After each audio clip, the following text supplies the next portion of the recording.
नमस्ते सर्वांना, जय शिवराय. सकाळी खरं तर ऑक्सिजनचा मला त्रास झाला होता आणि त्याच्यामुळं डॉक्टरने तातडीने आपल्या जुन्नर ग्रामीण रुग्णालयात त्या ठिकाणी नेऊन उपचार केले. 3-4 तास ऑक्सिजन लावलं होतं आणि सॅच्युरेशन परत क्लिअर झाल्यानंतर मी डॉक्टरांना आग्रह केला की मला परत उपोषण स्थळावर जायचं. त्याचं कारण असं, आता ही आपली खरं तर युद्धभूमी आहे आणि खरं तर रणांगण सोडून आपण जाऊ शकत नाही. आता जी काय पुढचे उपचार करायचे ते इथंच. पण प्रशासनाने मला सकाळपासून अनेक जणांनी फोन केले, खासदार साहेब पण मागाशी भेटून गेले, आमदार साहेबांनी पण फोनवर चर्चा केली. पण माझी हीच या ठिकाणी सगळ्यांच्या वतीने विनंती आहे, जोपर्यंत आपल्याला जनसुनावणीची रद्द होण्याचं पत्र मिळत नाही तोपर्यंत माझ्या उपोषणावर ठाम आहे.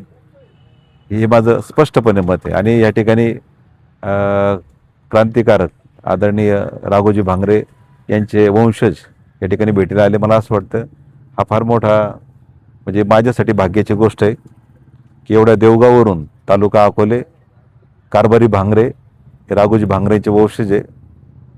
खरोखर हे आपलं भाग्य आहे की आपल्या व्यासपीठाला त्यांचे पाय लागले. दादा धन्यवाद.